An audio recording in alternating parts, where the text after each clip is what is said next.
Hey everybody, it's Robot here from Vespa Motorsport and ScooterWest.com. So today I want to share a pair of scooters that are running the Mexico 1000 race. And specifically there's two different races that currently occur for the 1,000 mile race that runs Baja California, Mexico. So pretty much from the California-Mexico border all the way to the tip of that peninsula called Baja, down to Cabo San Lucas and La Paz. So the one that most people know about is the Score 1000, and it's typically noted with the big trophy trucks. I'm talking $1 million trophy trucks that run that, and some of the top motorcycle riders run that race. And it's pretty much an all-out race. Oftentimes it's a single rider or driver for the whole entire race. And then there's the happiest race in the world, and it's the NORRA 1000. It's a 5-day, 1,000 mile rally, approximately 1,000 miles, sometimes a little bit more, a little bit less. So pretty much they divide up the rally with 5 separate days. So this coming Saturday, pretty much 2 days from now, they're gonna be having tech session for this scooter and checking it all in. And Sunday, the race for the motorcycle starts, and the final destination for the first day of the race on Sunday will be San Felipe. So Ensenada to San Felipe. So there's a little history on the race. You could find tons of videos on the race. But when it comes to Vespas running it, it's pretty rare. It's only happened a couple times. So in the early 70s, there's some Rally 180s that ran the Mexican 1000.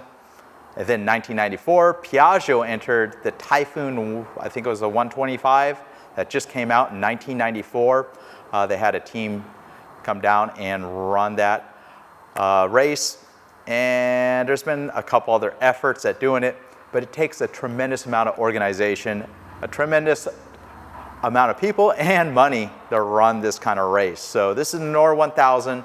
For about 3 years, we've had the team Tutto Mondo organizing this race, and they've prepped essentially 3 scooters. There's 2 that are going into the race. These are Vespa P200s. Typically in the United States, they were sold from 1979 to 1981. There's 2 that are specifically set up for the race that are nearly identical. Here's one of them.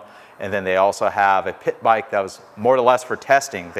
We had the motors in that pit bike, and they would run them out in the desert, make sure they're all good. And I just want to tell you a little bit about this. Coming in a couple days, I'm going to be down at the start of the race and hopefully shoot some video.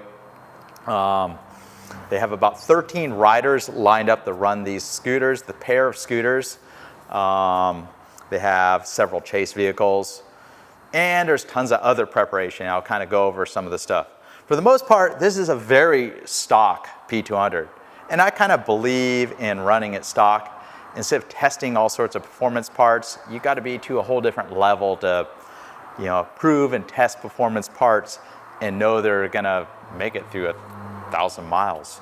The goal, of course, is not speed with the scooter, is making each of the daily rally start to finish checkpoints. That's their whole entire goal. They may take some penalties where there's very, very rough sections and avoid those sections where it may be just very difficult to navigate a Vespa scooter with 10-inch wheels through very heavy rock areas. Obviously they may be torn up by the motorcycles that ran the race prior, and eventually the trucks and buggies that catch up to the scooter and probably pass the scooter, the pair of Vespas. So these scooters you can see all this stuff up here. Up here is the steering stabilizer, the Scott steering stabilizer, real common on like dirt bikes and stuff. And obviously the headset's heavily modified. There's a lot of welding to set this up. You're wondering what this huge thing here, this thing is several $100s. This is a roll chart. And in the past, they've had navigation via GPSs, kind of the modern day of doing it. But in order to keep fraud from happening, they've gone to the very old school way of doing it. So it's 2 paper scrolls, has an electronic advance, so you can continue navigating with the aid of the scroll, where to make turns, where there's hazards and such, gas stops and so on. This is like a enduro computer right here that has mileage, tallies miles. It's highly calibrated to the wheel speed. And this little mount right here is some sort of Stella navigator. It's got a combination of a GPS in it, an Iridium satellite navigator, so it has everything from an SOS if you do have a danger or you're broken down, you're able to stay in contact, all via satellite. It doesn't rely on any cellular coverage because most of this race is kind of the middle of nowhere down in Baja, California. So these had to be just set up as if they were a race vehicle. So there's safety wire, a lot of things. All the special lights are marked. There's a stop kill button that stops the bike. There's a push on off switch here that turns on the lights, and they even have all the lights in the rear running. There's even a very, very loud horn, which is like, even opens the glove box, which it shouldn't do, but you need that, even though they're probably not going to be telling anybody to get out of the way with a Vespa. No pun intended. You could look down at the wheels. They're running pretty much the same size tires you'd find on a Typhoon 50, a Zuma, or BWS 50cc scooter. They're 10-inch tires.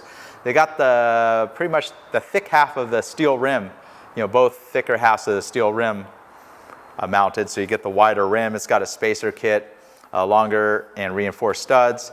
They have a standard 20mm drum brake front end, which is a very durable front end, the Italian-made front end that was, used up to the mid-90s, if I recall. From the mid-80s all the way up to the mid-90s, this front end was used. It's a very robust and rugged front end that can handle a lot of abuse. You can see they're partly knobby tires. They did go with the wider tires, these larger 120/90 and 130/90 tires, because a lot of the race course is silt and sand, and I think that will help with the scooter. I personally, I've ridden regular Vespas with a 350-10 into sand, and it's a ton of work to try to get them through the sand. But I've ridden my Typhoon 50 that has a cylinder kit. I've had it into sand dunes, like the huge sand dunes. I mean, it's not making the huge, the big jumps and steep inclines, but you can navigate through the sand with just having slightly wider and more balloon-like tires. So I'll quickly show you what's done to the motor. There's standard of fare cowls that are found on the P200s with the old school latch. You can see a fairly stock looking P200 engine. These are very well sealed up. There's some extra filtration in there as well. They have tons of spares on the chase team. I pretty much ordered a dozen 410 inner tubes for them, just as spares, a whole dozen of them. You can look, for the most part, underneath the motor, there's this pretty thick Delrin skid plate. It actually does make contact to the muffler. It is on a hinge, and it's spring loaded. That's kind of to keep things kicked out from the motor. And then you move on to the engine area, and there's a 3/16 or 1/4 inch thick aluminum plate that protects the selector box and so on the scooter. And that's all mounted to the shock mount and somewhere, I think, to the engine mount. So if there's any rocks that you really slam the skid plate up against, it will transfer it to the shock and the engine mount, and it won't be transferred through the casting of the engine.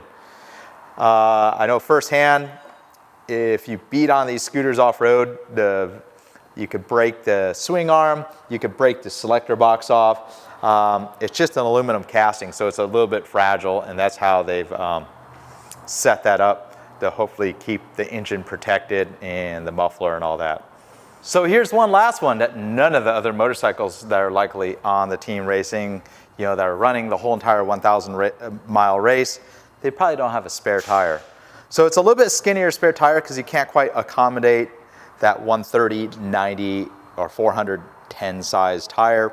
So they have a little bit narrower tire. This is actually specifically the same tire that you'd find on the Honda Monkey mini bike. Of course, the chase team has extra rims with the large size tires, so hopefully if they have flats, which they very likely will, the chase team can deliver parts along the race course. So they put pretty much what was a folding rack onto the scooter. The only reason being is it's just a handle, so you could like pick up the scooter if it's in a tricky situation or if it's fallen, maybe push it through sand. So that's just something better than the seat. The seat's kind of interesting. It's very like bulbous and packed with a lot of foam. Everybody has their own ideas of how you should build a seat, but that's what the race teams decided on, is building this kind of bulbous seat. If you're interested in the race, you could always look on the web. NORRA 1000, which is, pretty much known as the happiest race in the world. And it's the 5-part 1,000-mile rally. So they have 5 separate days of that rally. So like I said, the first day, Ensenada, San Felipe, and it's a couple hundred miles, 200 and something miles, I think it is the first day race course. And then they go on from there. So all the best of luck to the race team in successfully completing. Hopefully both scooters make it to the finish line. That's quite an achievement. No one's done this for years and years and years on a Vespa scooter, a classic Vespa scooter at this point. But thanks for watching. Till next time, Robot here from Vespa Motorsport, Scooter West.